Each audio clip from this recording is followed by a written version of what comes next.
विद्यार्थी मित्रांनो, मागच्या व्हिडिओमध्ये आपण त्या ठिकाणी मानवी भूगोल हे जो काही तृतीय वर्ष कला म्हणजे त्या ठिकाणी जनरल G3साठी जो काही पेपर आपण घेतो आहोत मानवी भूगोल, तर याच्या सिलेबसच्या संदर्भात त्या ठिकाणी चर्चा केली आहे. व्हिडिओमध्ये त्या ठिकाणी फारसा चांगल्या प्रकारे ते दिसत नाही आहे, म्हणून आता या PPTमध्ये त्या ठिकाणी हे लिखाण तुम्हाला व्यवस्थित दिसन. तर मागच्या व्हिडिओमध्ये फक्त त्या ठिकाणी तुम्ही जर ऐकलं व्यवस्थित तर फक्त सिलेबसवर आपण त्या ठिकाणी चर्चा केलेली. तर आता या ठिकाणी आपण त्या पहिलं जे प्रकार आहे मानवी भूगोल त्याचा परिचय, तर त्यामध्ये त्या ठिकाणी अर्थ, व्याख्या, स्वरूप, व्याप्ती, त्यानंतर त्याच्या मानवी भूगोलाच्या शाखा, अभ्यास पद्धती, ही जी काही मुद्दे आहेत त्यावर त्या ठिकाणी आपण चर्चा करणार आहोत. तर आज या ठिकाणी आपण त्यापैकी मानवी भूगोलाचा जे काही व्याख्या आहेत तर ती त्या ठिकाणी समजून घेणार आहोत. तर या ठिकाणी आपल्याला लिहिलेलं दिसतंय पहा, त्या ठिकाणी मानवी भूगोल. आता भूगोल ही त्या ठिकाणी विषय त्याच्या प्रमुख ज्या दोन शाखा आहेत तर त्या प्राकृतिक भूगोल आणि मानवी भूगोल. भूगोल जॉग्रफी हा जो काही इंग्लिश शब्द आपण म्हणतो, लिहितो ते इंग्रजीतून पण त्याचा उच्चार ग्रीक भाषेतला आहे. आणि ही जी काही त्याच्या दोन जे शाखा आहेत, पृथ्वी भूगोल म्हणजे पृथ्वीचा अभ्यास. मग पृथ्वीवर प्रामुख्याने दोन घटक आपल्याला आढळतात, एक आहे निसर्गनिर्मित घटक आणि दुसरे मानवनिर्मित घटक. आता निसर्गनिर्मित जे घटक आहे ते 4 आवरणामध्ये समाविष्ट आहे. ते म्हणजे शिलावरण म्हणजे भूरूपशास्त्र, जलावरण सागरशास्त्र, वातावरण हवामानशास्त्र आणि जैविक भूगोल म्हणजे जीवावरण. म्हणजे शिलावरण, वातावरण, जीवावरण आणि जलावरण. तर हे पृथ्वीचे नैसर्गिक आवरण आहे. आणि त्याचबरोबर हे झालं प्राकृतिक शाखा. आणि मानव निर्मित जे काही घटक आहे म्हणजे मानवाच्या ज्या मानवाने उद्योगधंदे, वाहतूक किंवा त्या ठिकाणी शेती, लोकसंख्या किंवा वस्त्या, असे जे काही मानवनिर्मित घटक आहेत त्यांचा अभ्यास करणारी जी भूगोलाची शाखा आहे ती म्हणजे मानवी भूगोल होय. मग या शाखेमध्ये त्या ठिकाणी मानवी भूगोल त्याचा आपण त्या ठिकाणी परिचय करून घेणार आहोत. तर त्याची व्याख्या समजून घेणार आहोत. या व्याख्येमध्ये त्या ठिकाणी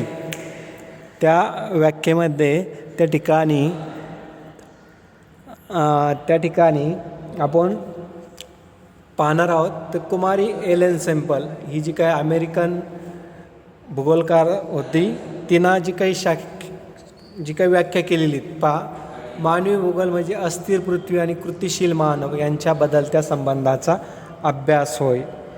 तर जे काही मानवी भूगोलात मानवाने जी काही निर्मिती केली म्हणा किंवा त्या ठिकाणी जे काही मानवी भूगोलात मानवनिर्मित घटकांचा जो अभ्यास केला जातो, या ठिकाणी आपण पाहू शकतो का जेवढे घटक आहेत तेवढ्या घटकांचा मानवाने पृथ्वीवर असलेल्या नैसर्गिक साधन संपत्तीचा वापर करूनच त्या घटकांची निर्मिती केलेली. त्यामुळं मानवी भूगोल म्हणजे अस्थिर पृथ्वी म्हणजे पृथ्वीनं या ठिकाणी नैसर्गिक वातावरण निर्माण करून दिलेलं आहे, त्याचा वापर करून या कृतिशील मानवाने म्हणजे त्याच्या बुद्धी आणि कौशल्याच्या जोरावर त्याने त्या ठिकाणी रस्ते बांधले, इमारती बांधल्या, त्यानंतर त्या ठिकाणी आर्थिक क्रिया केल्या, त्या ठिकाणी शेती केली, त्या ठिकाणी वेगवेगळ्या मानवनिर्मित घटकांची त्या ठिकाणी निर्मिती केली. मग ह्या सर्व घटकांचा त्या ठिकाणी जो काय अभ्यास केला जातो त्या शाखेला आपण मानवी भूगोल असं म्हणता येईल. म्हणजे बदलत्या संबंधाचा म्हणजे त्यावेळेस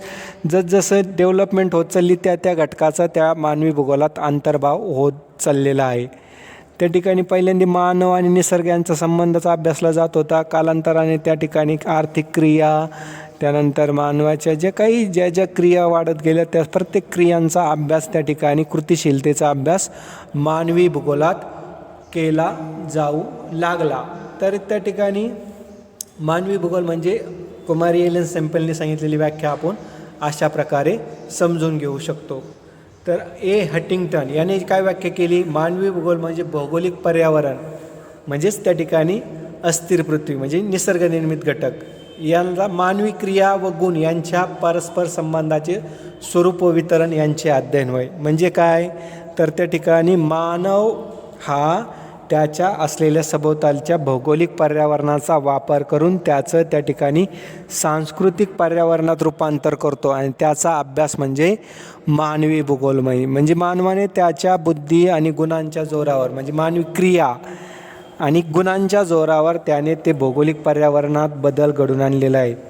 जर भौगोलिक पर्यावरण म्हणजे थोडक्यात असा विचार करा, या ठिकाणी जी काही राऊरी आपलं जे काही राऊरी तालुक्याचं गाव आहे म्हणा, हे त्या ठिकाणी 500 वर्षापूर्वी काहीही नसन, त्या ठिकाणी कदाचित एकही वस्ती नसन, नदी मोकळ्या पद्धतीने वाहत असन, हा रोडही त्या ठिकाणी पूलही नसन, त्या ठिकाणी काय स्थिती असन. परंतु ज्यावेळेस मानवी वस्ती होत गेली त्यावेळेस मग त्या ठिकाणी रस्ता बांधला गेला, कालांतराने ते जोडणारा पूल होत गेला आणि नंतर या ठिकाणी ह्या भौगोलिक पर्यावरणाचं दृश्य हे बदलत गेलं. मग या ठिकाणी हे जसं हे राऊरीचं उदाहरण तसं अख्ख्या पृथ्वीवर जिथं मानव निर्माण झाला त्या मानवाने हे जे काही बदल घडून आणला याचा अभ्यास त्या ठिकाणी ज्या शाखेत केला जातो त्याला त्या ठिकाणी मानवी भूगोल असं म्हणायचं आहे. त्यानंतर एक शेवटची व्याख्या रेनर यांनी केलेली पहा.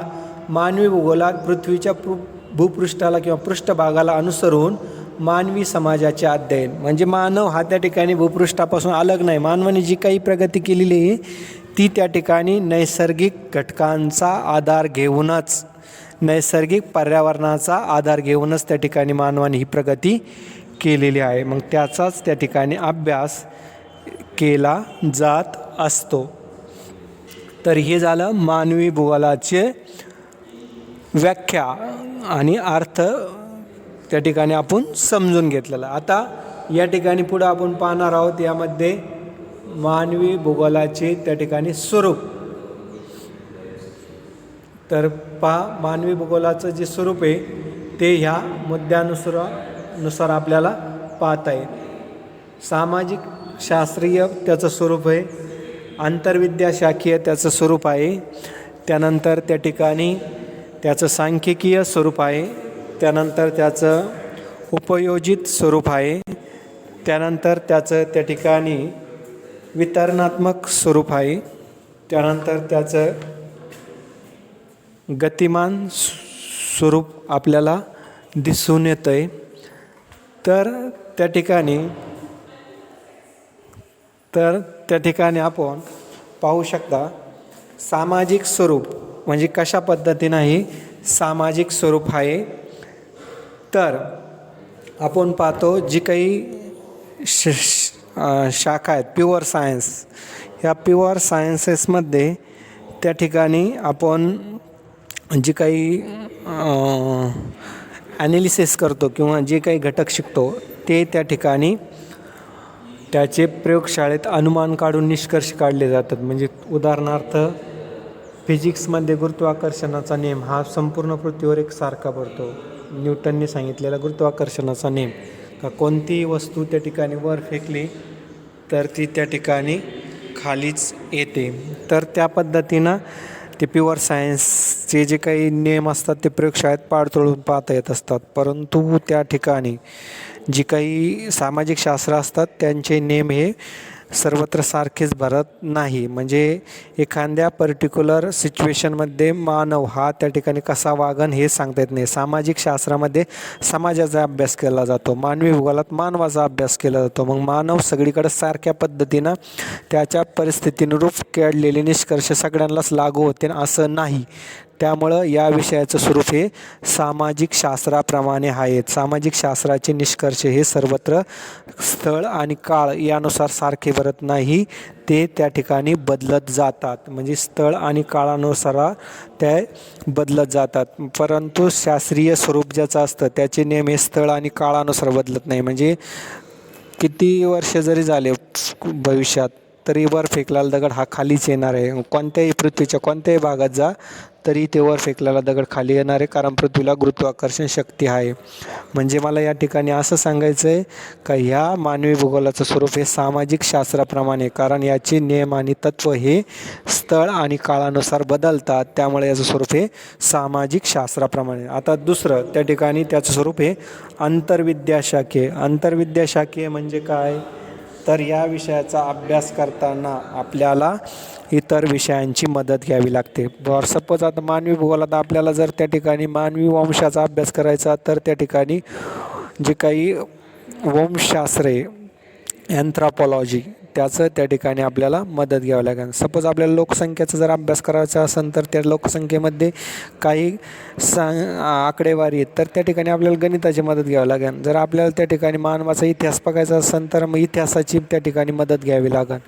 जर आपल्याला त्या ठिकाणी मानवाच्या संदर्भात त्या ठिकाणी काही आपण सामाजिक स्तरांचा अभ्यास करायचा असेल तर काही सामाजिक शास्त्रांची त्या ठिकाणी मदत घ्यावी लागते. तर त्यामुळे त्याचं स्वरूप हे आंतरविद्याशाखीय.